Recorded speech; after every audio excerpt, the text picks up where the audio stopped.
So hello viewers, সবাই কেমন আছেন? আশা করি প্রত্যেকে অনেক ভালো আছেন। ভিউয়ার্স, আপনারা কিন্তু এখন থেকে মাত্র এক ক্লিকেই এরকমভাবে ফটোর ব্যাকগ্রাউন্ড চেঞ্জ করে নিতে পারবেন। আর আপনিও যদি এরকম ফটো এডিট নিয়ে ভাবতেছেন তাহলে অবশ্যই আজকের ভিডিওটা পুরোপুরি দেখবেন, এবং এখনও যদি চ্যানেলটাকে সাবস্ক্রাইব করে না থাকেন অবশ্যই নিচ থেকে সাবস্ক্রাইব করে নেবেন। চলুন ভিউয়ার্স, ভিডিওটি শুরু করা যাক। এই জন্য সরাসরি চলে আসলাম মোবাইল স্ক্রিনে। আসার পরেই এখানে দেখতে পাচ্ছেন আপনারা লাইটরুম অ্যাপ্লিকেশনটি আমার ইনস্টল করা আছে।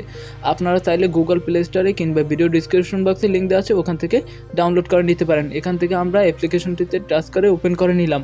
নেওয়ার পরে এখান থেকে মূলত দেখতে পাচ্ছেন ইমেজ প্লাস অপশন। এখান থেকে সিম্পলি এই ইমেজ প্লাস অপশনটাতে একটা ক্লিক করে নিচ্ছি। ইমেজ প্লাস অপশনটাতে একটা ক্লিক করে নেওয়ার পরে একটু লোডিং নিতেছে। লোডিং নেওয়ার পরে কিন্তু গ্যালারিটা ওপেন হয়ে যাবে। এরপরে যখন গ্যালারিটা ওপেন হবে, গ্যালারিটা ওপেন হয়ে গেছে এখন। এরপরে এখান থেকে আমরা মূলত যেই ফটোটাকে এখন এক ক্লিকে ব্যাকগ্রাউন্ড চেঞ্জ করব, সেই ফটোটা এখান থেকে আমরা সিলেক্ট করে নিচ্ছি। এরপরে গ্যালারি থেকে আমরা ফটোটাকে সিলেক্ট করে নিলাম। নেওয়ার পরে নিচ থেকে অ্যাড অপশন দেখতে পাচ্ছেন, অ্যাড অপশনে একটা ক্লিক করে নিচ্ছি। অ্যাড অপশনে একটা ক্লিক করার পরে এখান থেকে কিন্তু ফটোটা আমাদের অ্যাপসটার ভিতরে ইনপুট সাকসেসফুল হয়েছে। এরপরে এখান থেকে অল ফটো অপশনটায় সিম্পলি একটা ক্লিক করে নিলাম। ক্লিক করার পরে নিচ থেকে দেখতে পাচ্ছেন ফটোটা, এখান থেকে মূলত ফটোটাতে একটা টাচ করে নিলাম। নেওয়ার পরে একটু লোডিং নিতেছে। লোডিং নেওয়ার পর কিন্তু ডান দিক থেকে হালকা একটু নিচ দিকে স্ক্রল করে নিচ্ছি। স্ক্রল করার পরে উপর থেকে দেখতে পাচ্ছেন কালার্স অপশন। এখান থেকে এই কালার্স অপশনটাতে একটা ক্লিক করে নিচ্ছি। এরপরে এখান থেকে মূলত আমরা টেম্পারেচার অপশন, তারপর tint option, vibrance option, saturation option এগুলো কিন্তু হালকা হালকা বাড়িয়ে নেব। এখান থেকে টেম্পারেচার অপশন হালকা একটু বাড়িয়ে নিচ্ছি। নেওয়ার পরে টিন্ট অপশনটা হালকা একটু বাড়িয়ে নিচ্ছি প্রয়োজন অনুযায়ী। এরপরে ভিভারেন্স অপশনটা হালকা একটু বাড়িয়ে নিলাম এখান থেকে। এরপর সর্বশেষ স্যাচুরেশন অপশনটা এখান থেকে কিছুটা হালকা একটু বাড়িয়ে নিচ্ছি। নেওয়ার পরে উপরে দেখতে পাচ্ছেন কালার্স অপশন। এখান থেকে এই কালার্স অপশনটাতে একটা ক্লিক করে নিলাম।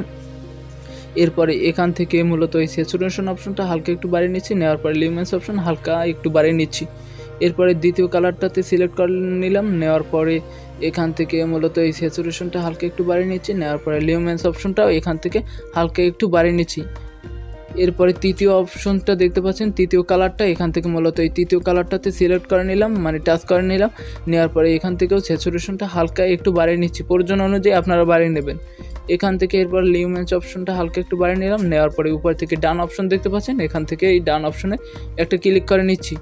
ডান অপশনে একটা ক্লিক করার পরে উপরে বাম পাশে দেখতে পাচ্ছেন তীরচিহ্নের অপশন। এখান থেকে এই তীরচিহ্নের অপশনটাতে একটা টাচ করে নিচ্ছি। তীরচিহ্নের অপশনটাতে এখান থেকে সিম্পলি একটা ক্লিক করে নিলাম। নেওয়ার পরে এরপরে উপরে দেখতে পাচ্ছেন একটি ফটো, এটা মূলত প্রিসেট ফটো। এই ফটোটা লিঙ্ক ভিডিও ডিসক্রিপশন বক্সে দেওয়া আছে, আপনারা চাইলে ওখান থেকে ডাউনলোড করে ব্যবহার করতে পারেন।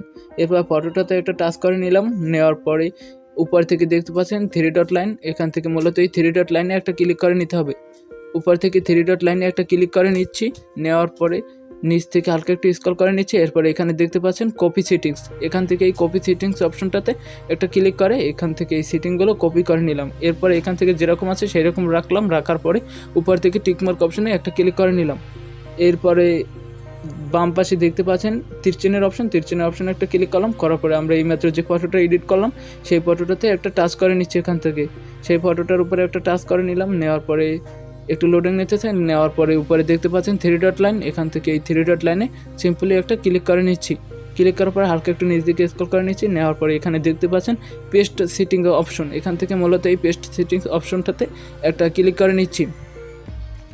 এখন কিন্তু আপনারা দেখতেই পাচ্ছেন ফটোটা দেখতে কিন্তু অনেকটা আকর্ষণীয় লাগতেছে। আমরা যে প্রিসেট ফটোটি ব্যবহার করেছি সেই প্রিসেট ফটোটির ব্যাকগ্রাউন্ডের মতো এই ফটোটারও ব্যাকগ্রাউন্ড হয়ে গেছে।